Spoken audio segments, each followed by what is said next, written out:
হেই WhatsApp viewers, আশা করি তোমরা সবাই ভালো আছো। আজকে আমি তোমাদের কাছে একটি প্রপার হরর মুভি এক্সপ্লেন করতে চলেছি, যেই মুভিটির নাম হলো অ্যামেলিয়াস চিলড্রেন। তো বেশি দেরি না করে ভিডিওর এক্সপ্লানেশনটি শুরু করা যাক। কাহিনীর শুরুতে আমাদেরকে অ্যামেলিয়াকে দেখানো হয় যে বড় একটি ম্যানশনে থাকে তার দুটি বাচ্চা নিয়ে, এবং আমাদেরকে দেখানো হয় তার বাচ্চাদেরকে খাওয়ানোর জন্য সে দুধ বানাচ্ছে এবং দুধে সে কেমিক্যাল জাতীয় কোনো একটি জিনিস মেশাচ্ছে। এবং অ্যামেলিয়াকে দেখানো হয় যে তার একটি বাচ্চাকে নিয়ে অন্য কোথাও চলে যায় এবং তার রুমের ভেতর অন্য একটি যে বাচ্চা ছিল সেই বাচ্চাটিকে একজন মিস্টিরিয়াস ওমেন এবং একজন পুরুষ এসে কিডন্যাপ করে নিয়ে যায়। বাচ্চাটিকে নিয়ে একজন গাড়িতে চলে যায় এবং অন্য একটি বাচ্চাকে নেওয়ার জন্য সে অ্যামেলিয়ার পিছে পিছে যায়, এবং তখনই অ্যামেলিয়া বুঝতে পেরে যায় যে তার বাচ্চা দুটি কিডন্যাপ হয়ে গিয়েছে এবং সে দৌড়ে সেই মহিলার পিছু করতে থাকে যারা তার বাচ্চাকে কিডন্যাপ করে নিয়েছিল। এবং তখনই আমরা লক্ষ্য করতে পারি যে অ্যামেলিয়ার চোখ হঠাৎ করেই সাদা হয়ে গিয়েছে,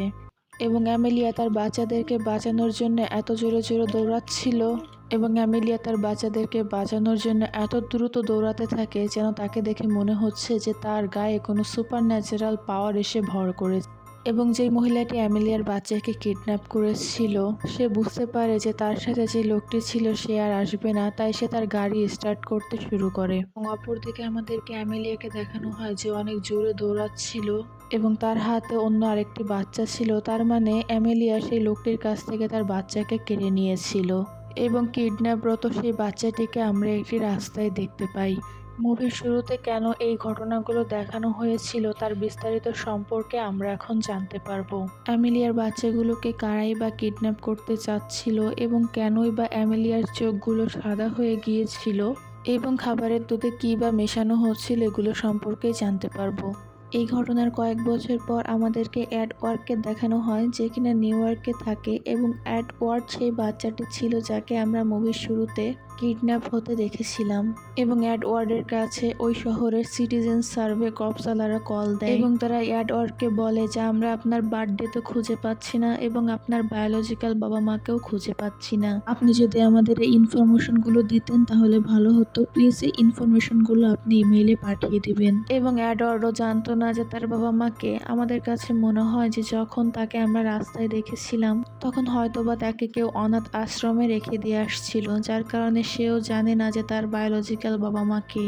এরপর আমাদেরকে এডওয়ার্ড ও রাইলিকে দেখানো হয় যারা কিনা গার্লফ্রেন্ড বয়ফ্রেন্ড ছিল, এবং আমাদেরকে দেখানো হয় যে রাইলি এডওয়ার্ডের জন্মদিন উপলক্ষে তাকে উপহারটি একটি জিন ডিটেক্টর ছিল। এটির মাধ্যমে আপনি আপনার ব্লাডের একটি ড্রপের মাধ্যমে আপনার জিন সম্পর্কে জানতে পারবেন এবং ওয়ার্ল্ড ওয়াইড আপনার ডিএনএ কার সাথে ম্যাচ হচ্ছে সে সম্পর্কেও আপনি জানতে পারবেন। এবং এডওয়ার্ড অনেক বছর ধরে তার পরিবারকে খোঁজার চেষ্টা করছেন, যার জন্য হয়তোবা রাইলি তাকে গিফট করেছে। এবং ওই দিন রাতে এডওয়ার্ডের কাছে ওই ডিএনএ ডিভাইস থেকে একটা মেসেজ আসে, ম্যানুয়াল নামের একজন পর্তুগিজ ছেলের সাথে তার ডিএনএ ম্যাচ হয়েছে। এবং এডওয়ার্ড তার রুমের কোনায় একটি ভৌতিক ছায়া দেখতে পায় এবং কিছু মুহূর্তের মধ্যেই সেই ছায়াটি আবারও গায়েব হয়ে যায় এবং এডওয়ার্ড মনে করে এটা হয়তোবা তার হ্যালুসিনেশন ছিল। এরপর পরের দিন সকালে এডওয়ার্ডের কাছে ম্যানুয়ালের তরফ থেকে একটি মেসেজ আসে। এরপর এডওয়ার্ড ম্যানুয়ালকে কল করে এবং তাদের কলের মাধ্যমে আমরা জানতে পারি যে এডওয়ার্ড আর ম্যানুয়াল আপন ভাই বোন এবং ম্যানুয়াল ছোটবেলা এডওয়ার্ড থেকে আলাদা হয়ে গিয়েছিল, যার ঘটনা আমরা শুরুতেই দেখতে পেয়েছিলাম। এবং তখনই এডওয়ার্ড ম্যানুয়ালের দেওয়া লোকেশনে চলে যায়। এরপর এডওয়ার্ড আর রাইলি ম্যানুয়ালের দেওয়া লোকেশন একজন কাপলের কাছে জিজ্ঞাসা করে এবং রাইলি সেই দম্পতিদের ম্যানুয়ালের দেওয়া ম্যানশনের ছবিটি দেখায় এবং সেখানে থাকা দম্পতি সেই লোকেশন ও বিল্ডিং এর ছবি দেখে তাদের উপর রেগে যায় এবং বলে যে তোমরা এখান থেকে চলে যাও। এরপরে এডওয়ার্ড আর রাইলি সেখান থেকে চলে যায় এবং ম্যানশনে পৌঁছে গিয়ে তার সাথে ম্যানুয়ালের দেখা হয়, যেখানে ম্যানুয়াল ও এডওয়ার্ড একে অপরকে দেখে অনেক বেশি খুশি হয়েছিল এবং তারা একে অপরের সাথে হাগ করে। এরপর ওই ম্যানশনে এডওয়ার্ড অ্যামেলিয়ার ফটো দেখতে পায় এবং সে জানতে পারে যে এটি তার মা ছিল। এবং সেই রাতে হঠাৎ করে ম্যানুয়াল এডওয়ার্ডের সাথে দেখা করতে আসে এবং এডওয়ার্ডকে সে তার মায়ের কাছে নিয়ে যায় দেখা করাতে, যেখানে এডওয়ার্ড প্রথমবারের মতো তার মাকে দেখতে পেয়েছিল।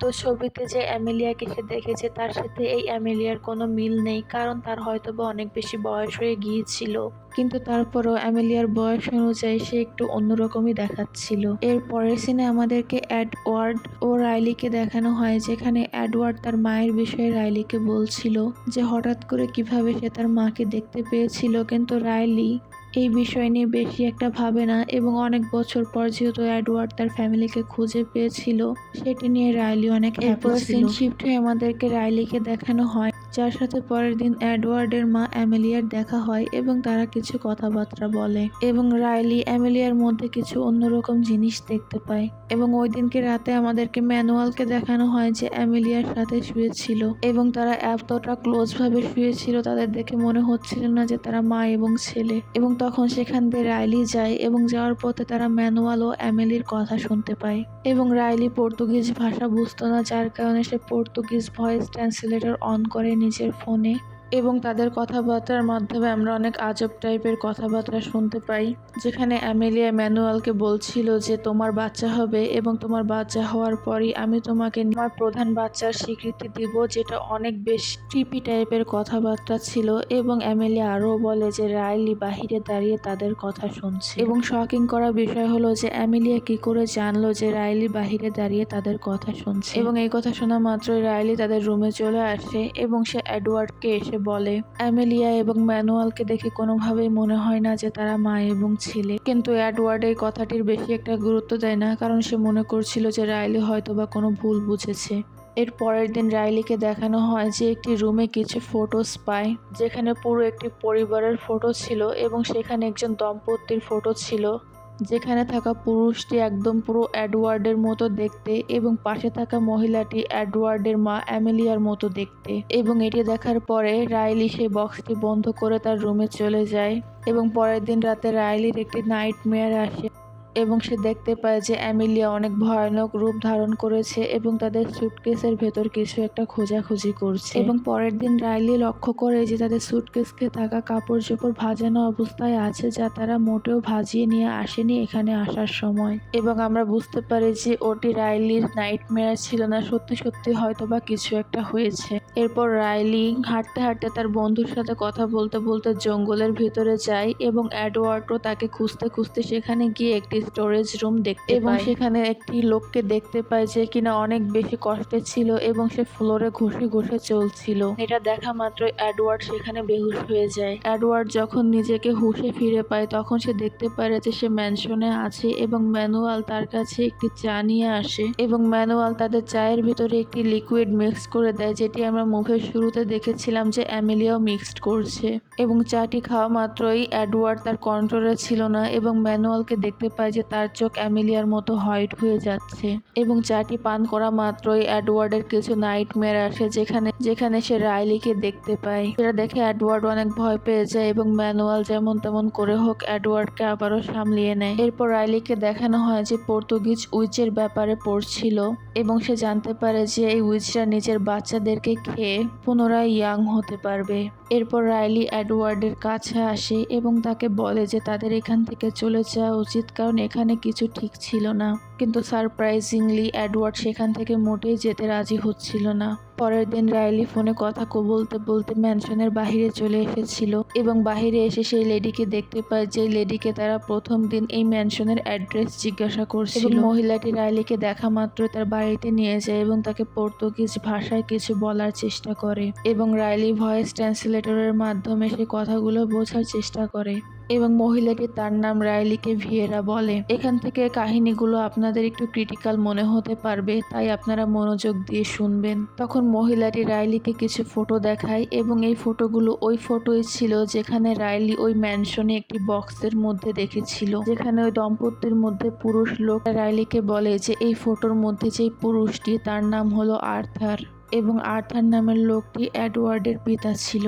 এবং সেই ফটোটির ভিতরে যে বাচ্চাটিকে দেখানো হয়েছে এই বাচ্চাটি হলো ভিয়েরার বাচ্চা এবং ভিয়েরিয়া আর্থারকে অনেক বেশি ভালোবাসতো এবং আর্থারও তাকে অনেক বেশি ভালোবাসতো এবং তারা একসাথে থাকতে যেত। ভিয়েরা অ্যামেলিয়ার সম্পর্কে বলে এবং বলে যে অ্যামেলিয়া একজন ডাইনি এবং যে কিনা কালো জাদু করে এবং সে নিজেদের ছেলেদের সাথে ইন্টিমেট হয়ে বাচ্চা জন্ম দিতে চায় এবং যদি সে বাচ্চাদের মধ্যে কোনো কন্যা সন্তান জন্ম নেয় তাহলে সে সেখানেই তাকে ডাইরেক্ট মেরে ফেলে, আর যদি ছেলে শিশুর জন্ম নেয় তাহলে সে তাদেরকে বড় করবে এবং তাদের দিয়ে আরো বাচ্চা পয়দা করবে। এবং অ্যামেলিয়া এটি এজন্যই করে কারণ এটি করে সে সারা জীবন ইয়াং থাকতে পারবে। কিন্তু ম্যানশনে তো অ্যামেলিয়ার সাথে এডওয়ার্ড আর ম্যানুয়াল ছাড়া আর কেউই নেই বর্তমান। কিন্তু এই ঘটনাটি যদি আমরা পর্যালোচনা করি তাহলে তো অ্যামেলিয়ার এখন অনেকগুলো সন্তান এবং সো কল্ড হাজবেন্ড থাকা উচিত ছিল। এখানে কেন মাত্র দুজন লোকই আছে? আমার যতদূর মনে হয় যে সে তাদের ছেলেদের সাথে ইন্টিমেট হয়ে বাচ্চা পয়দা করে এবং অ্যামেলিয়া তার সো কল্ড হাজবেন্ড এবং সো কল্ড সন্তানদের দ্বারা যেসব বাচ্চা পয়দা করে সে ওই সকল বাচ্চাদেরকে বলি দেওয়ার পরে হয়তোবা সে ইয়াং হতে পারে।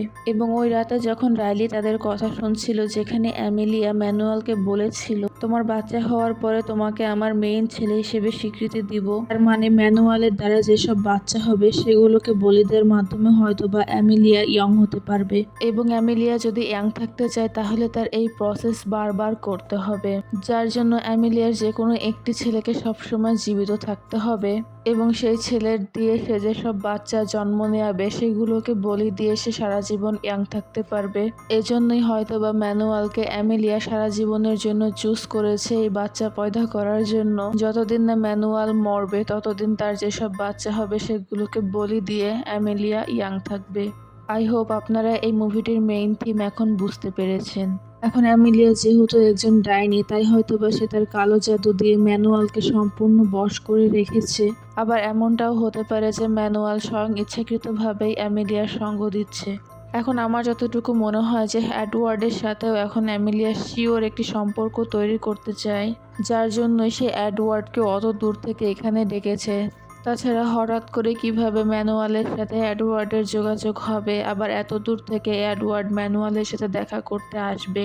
এবং এই ঘটনার মাধ্যমে আমরা জানতে পারি যে এডওয়ার্ডের যে পিতা আর্থার, সেও অ্যামেলিয়ার ছেলে ছিল এবং তার ছেলের আর্থারের সাথে সে ইন্টিমেসি হয়ে এডওয়ার্ড এবং ম্যানুয়ালের জন্ম দিয়েছে। এবং এখানে হতে পারে কি জানো, যে আর্থারের ছেলে হয়তোবা ম্যানুয়াল এবং ম্যানুয়ালের ছেলে হয়তোবা এডওয়ার্ড, আবার তারা দুজন যমজ ভাইও হতে পারে। এছাড়াও আমরা এখানে কিছু চাঞ্চল্যকর তথ্য জানতে পারি যে প্রথমে মুভির সিনে আমাদের যে দুজন লোক এবং একজন মহিলাকে দেখানো হয়েছে, আসলে এদের মধ্যে একজন ছিল আর্থালো ভ্যারিয়া, যেখানে আর্থার চেয়েছিল সে তার ছেলেকে অ্যামেলিয়ার হাত থেকে মুক্ত করে ফিরিয়ার সাথে অনেক দূরে গিয়ে সেখানে বসবাস করবে শান্তিতে, যেখানে অ্যামেলিয়া টের পেয়ে গিয়েছিল এবং সে আর্থারকে সেখানে আটক করে নেয়, হয়তোবা তাকে মেরে ফেলেছে এবং আর্থারের যে লাভার ফিরিয়া তাকেও হয়তোবা কোথাও না কোথাও সে মেরে রেখে দিয়েছে।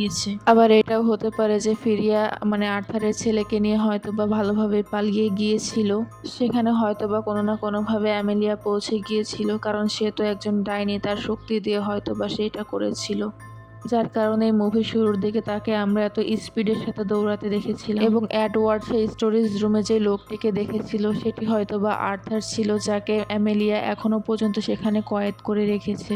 এবং রাইলি ম্যানশনের ভেতরে যে ফটোতে যে লোকটিকে দেখেছিল সেটি হয়তোবা আর্থার ছিল না, বরং আর্থারের পিতা ছিল এবং ম্যানুয়াল ও এডওয়ার্ডের দাদা, যার কারণে সবার চেহারা একই রকম ছিল। তো অ্যামেলিয়া একজন ডাইনি, হয়তোবা সে আর্থারকে বশ করে রেখেছিল এবং সে তার মার সাথে ইন্টিমেট হচ্ছিল, যার কারণে এডওয়ার্ড ও ম্যানুয়ালের জন্ম হয়েছিল। এবং যখন সে হয়তোবা তার মার বশ থেকে ছাড়া পেয়ে গিয়েছিল এবং তার মায়ের আসল সম্পর্ক বা পরিচয় সম্পর্কে জানতে পেয়েছিল, তখন হয়তোবা সে ফিরিয়ার সাথে এডওয়ার্ড ও ম্যানুয়ালকে কিডন্যাপ করে নিয়ে অন্য কোথাও শান্তিতে থাকতে চেয়েছিল। এবং আমরা অ্যামেলিয়াকে শুরুতে যখন দুধের মধ্যে একটি ড্রপ মেশাতে দেখেছিলাম, ওটি হয়তোবা কোনো ইনক্যান্টেশন ড্রপ বা ম্যাজিক্যাল ড্রপ ছিল, যেটি পান করার মাধ্যমে হয়তোবা তার ছেলেরা তার বশে থাকতো এবং সে ইন্টিমেট হয়ে নতুন নতুন বাচ্চা পয়দা করে যুবতী হিসেবে আবার জন্ম নিতে পারতো। এদিকে আমাদেরকে লিখে দেখানো হয় যে সমস্ত ঘটনা সম্পর্কে জানতে পেরে যায়, তাই যত তাড়াতাড়ি সম্ভব রাইলি এডওয়ার্ডকে নিয়ে সেখান থেকে পালিয়ে যাবে, এর আগে সে এডওয়ার্ডকে বশ না করে ফেলে। এবং অ্যামেলি যাতে এডওয়ার্ডের সাথে ইন্টিমেট না হতে পারে সেজন্য সে বাড়ির উদ্দেশ্যে রওনা দেয় এবং সে দেখতে পায় যে তার গাড়ির আগে কেউ একজন ব্লক করে রেখেছে যাতে সে ম্যানশনের দিকে না যেতে পারে। যে করেই হোক রাইলি এডওয়ার্ডের কাছে পৌঁছে যায় এবং এডওয়ার্ডকে নিয়ে সে বেরার ঘরের দিকে রওনা দেয়, কিন্তু সে সেখানে গিয়ে বেরোয়াকে না পেয়ে এডওয়ার্ডকে কিছু ফটো দেখায় এবং তাকে সমস্ত সত্যি কথা বলে কোনো না কোনোভাবে একটু হলেও কনভিন্স করে নেয়। এরপর রাইলি আর এডওয়ার্ড যখন সেখান থেকে পালানোর চেষ্টা করছিল, তখন ডিএনএ মেশিন থেকে একটি মেসেজ আসে, যেখানে এডওয়ার্ডের জিনের ভেতরে সে অন্য টাইপের কিছু একটা লক্ষ্য করতে পারে। তার মানে বেয়েরা অ্যামেলিয়াকে যেসব কথা বলেছিল সেগুলো সমস্ত সত্য ছিল। এবং তখনই সেখানে ম্যানুয়াল চলে আসে এবং এডওয়ার্ড ও রাইলির রাস্তা আলাদা হয়ে যায়। এরপর রাইলি বেয়েরার ডেড বডিকে দেখতে পায় যেখানে রুয়াকে ম্যানুয়াল মেরেছিল। এরপর অ্যামেলিয়া এডওয়ার্ডকে একটি হ্যালুসিনেশনের মধ্যে পাঠিয়ে দেয় যেখানে অ্যামেলিয়া এডওয়ার্ডের সাথে ইন্টিমেট হতে চাচ্ছিল এবং এডওয়ার্ড তার হ্যালুসিনেশনের মধ্যে ইমিলির জায়গায় রাইলিকে দেখতে পায় এবং রাইলি তখন এডওয়ার্ড আর এমিলিয়াকে ইন্টিমেট হতে দেখে নেয় যেখানে ইন্টিমেট হওয়ার সময় অ্যামেলিয়া পুরো একদম ডাইনির মতো দেখাচ্ছিল এবং এমিলিয়া সেখান থেকে চলে গেলে রাইলি তাকে হুঁশে আনার চেষ্টা করে এবং তখন সেখানে ম্যানুয়াল চলে আসে এবং ম্যানুয়ালের সাথে হাতাপাই হওয়ার মাধ্যমে উপর থেকে নিচে পড়ে যায় এবং অনেক বেশি আঘাত পায় এবং রাইলি যখন এডওয়ার্ডকে নিয়ে সেখান থেকে পালিয়ে যাচ্ছিল তখনই সেখানে অ্যামেলিয়া এসে রাইলিকে অ্যাটাক করে দেয় এবং তাকে চাকু দিয়ে মেরেই ফেলতে যাবে। তখন সেখানে আর্থার চলে আসে এবং অ্যামেলিয়া থেকে রাইলিকে বাঁচিয়ে নেয়। এখন এখানে প্রশ্ন করতে পারেন যে আর্থার কোথা থেকে এসেছে। যেহেতু রাইলি সবকিছুই জানতো সে হয়তো বা কোনো না কোনোভাবে আর্থারকে বাঁচিয়ে রেখেছিল, যার কারণে আর্থার সঠিক সময় এসে অ্যামেলিয়ার হাত থেকে রাইলিকে বাঁচিয়ে নেয় এবং রাইলি সেখান থেকে এডওয়ার্ডকে নিয়ে পালিয়ে যায়। এরপরে আমাদের অ্যামেলিয়াকে দেখানো হয় যে চাকু দিয়ে আর্থারকে মেরে ফেলে এবং ম্যানুয়ালও জীবিত ছিল। এরপর মুভির শেষে আমাদেরকে অ্যামেলিয়াকে দেখানো হয় যে পুরো ইয়াং রূপে চলে আসে, মানে তার কালো জাদু কাজ করে গিয়েছিল এবং এখানে হতে পারে যে অ্যামেলিয়ার কোলে আমরা যে বাচ্চাটিকে দেখতে পাচ্ছি সেটি হয়তোবা ম্যানুয়াল এবং অ্যামেলিয়ার সন্তান। অ্যামেলিয়া যখন এডওয়ার্ডের সাথে ইন্টিমেট হচ্ছিল সে সম্পূর্ণরূপে ইন্টিমেট হতে পারেনি, তাই হয়তোবা এডওয়ার্ড আর এমিলিয়ার যে বাচ্চাটি হয়েছিল সেই বাচ্চাটিকে বলি দিয়েই হয়তোবা অ্যামেলিয়া ইয়াং হতে পেরেছে। যেহেতু অ্যামেলিয়া ম্যানুয়ালকে বলেছিল তাদের দুজনের বাচ্চা হলে সে ম্যানুয়ালকে প্রধান স্বীকৃতি দেবে, তাই অ্যামেলিয়ার একটি বাচ্চার প্রয়োজন ছিল যা তার সন্তান থেকেই তৈরি হতে হবে। এজন্য হয়তোবা সে এডওয়ার্ডকে ডেকেছিল যাতে তার আর এডওয়ার্ডের বাচ্চাকে বলি দিয়ে সে ইয়াং হতে পারে এবং ম্যানুয়ালকে নিয়ে থাকতে পারে। এবং মুভি শেষে আমরা যে বাচ্চাটিকে দেখেছিলাম সেটি হয়তো বা ম্যানুয়াল এবং অ্যামেলিয়ারই বাচ্চা। যদি মুভির এক্সপ্লানেশনটি আপনাদের ভালো লেগে থাকে তাহলে মুভির এক্সপ্লানেশন ভিডিওতে একটি লাইক দিয়ে দিবেন এবং চ্যানেলটিতে একটি সাবস্ক্রাইব করে দিবেন। অ্যান্ড টিল দেন আল্লাহ হাফেজ সবাইকে।